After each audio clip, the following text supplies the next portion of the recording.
আজকের দিনটা একটু হেক্টিক ছিল, কিন্তু লাস্ট অবধি সব ভালো গেল। হাই এভরিওয়ান, নমস্কার সকলকে, আপনাদেরকে ওয়েলকাম জানাচ্ছি আমার একটা নিউ ব্লগে। আশা করছি সবাই ভালো আছেন, আমরাও বেশ ভালো আছি। আশা করছি ভিডিওর ফার্স্ট পার্টটা সবাই দেখেছো। তো এখন সন্ধে হয়ে গেছিলো, আমাদের একটা বিয়ে বাড়ি যাওয়ার ছিল। এখন আমার ছেলে নিয়ে বসেছে পাজলস, ও পাজলসগুলো কমপ্লিট করবে বলছে, একা একাই করে নিল। আমি সন্ধেটা দিয়ে এবার নিচে চলে এলাম। এবার বাবার জন্য বসাবো একটু চা। বাবা খায় লাল চা, আমরা সবাই দুধ চা খাই, তো আমি পরে খাবো মায়ের সাথে। তো বাবাকে একটু চা বানিয়ে দিচ্ছিলাম। এদিকে হাতে হাতে আমাকে রান্নাটাও তাড়াতাড়ি করে নিতে হবে, কারণ বিয়ে বাড়ি যাওয়ার আছে। কিন্তু বাড়ির সবাই যাচ্ছে না, তাই বাড়ির সবার জন্য একটা সবজি বানিয়ে রাখবো। দেখো, এই দার্জিলিং টিটা আমি দার্জিলিং থেকে নিয়ে এসেছিলাম। এই বড় পাতা চাটা দিয়ে লাল চা কিন্তু দারুণ হয়। কিচ্ছু না, জাস্ট একটুখানি দিয়ে নিয়ে জাস্ট অল্প ফুটিয়ে এটা ঢেকে রাখতে হয়, তাহলে দেখো কি সুন্দর কালার, আর এর অ্যারোমাটাই যেন আলাদা।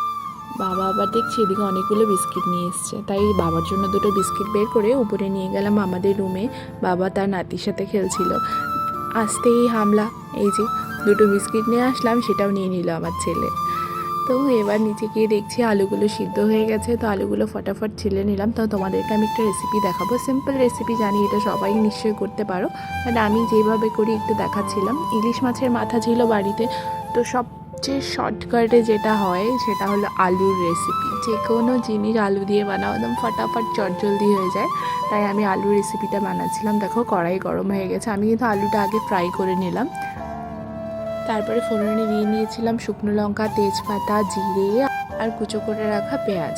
তারপর আমি একটা মশলা বানিয়ে নিয়েছিলাম, কিচ্ছু না, জাস্ট রসুন আর লঙ্কা এই দুটোকে পেস্ট করে আমি দিয়ে নিলাম। এখানে আমি একটু জিরের গুঁড়ো অ্যাড করব, কারণ আমি খুব সিম্পলভাবে এটা বানাচ্ছিলাম। জিরের গুঁড়ো অ্যাড করে নিলাম। এবার ভালো করে মশলাটা কষিয়ে নিতে হবে। আলুটা যেহেতু ভাজা আছে, এবার ভাজা আলুটা দিয়ে নিতে হবে। ভাজা আলুটাকে ভালো করে কষিয়ে নিতে হবে যতক্ষণ না তেল ছাড়ছে আলুটা থেকে। তারপর ভালো করে কষিয়ে নেওয়ার পর তোমাদেরকে এখানে একটু জল দিয়ে নিতে হবে। জল দিয়েও কিন্তু ভালো করে একটু কষিয়ে নিতে হবে।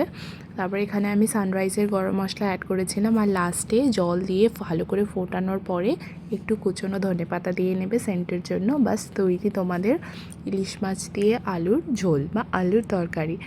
তো এরপরে আমি রেডি হতে চলে গেলাম। আমি নামানোরও সময় পাইনি, এইভাবেই কড়াইতে রেখেই চলে গিয়েছিলাম। তো বাড়ির জন্য এটা রান্না করলাম। এরপর আমি চলে গেলাম রেডি হতে। আর রেডি হওয়ার ভিডিওগুলো, গেট রেডি উইথ ভিডিওগুলো কিন্তু সবাই দেখেছে, তাই এখানে আমি আর অ্যাড করলাম না। তারপর আমরা বেরিয়ে গেলাম বিয়ে বাড়ির জন্য। অনেকটাই রাত হয়ে গেছিলো আমাদের, যেহেতু রান্নাবাড়ি করলাম দেন রেডি হলাম। বিয়ে বাড়িটা ছিল রঙ্গিয়া সাইডে, তো খুব একটা বেশিক্ষণ টাইম লাগবে না আমাদের এখান থেকে যেতে। তো এই যে আমরা পৌঁছে গেলাম বিয়ে বাড়িতে। এই যে দেখো, আমরা তিনজন এইভাবে সেজে গুজে গেছিলাম, আর তোমাদেরকে দেখাচ্ছি ব্রাইড আর গ্রুমকে।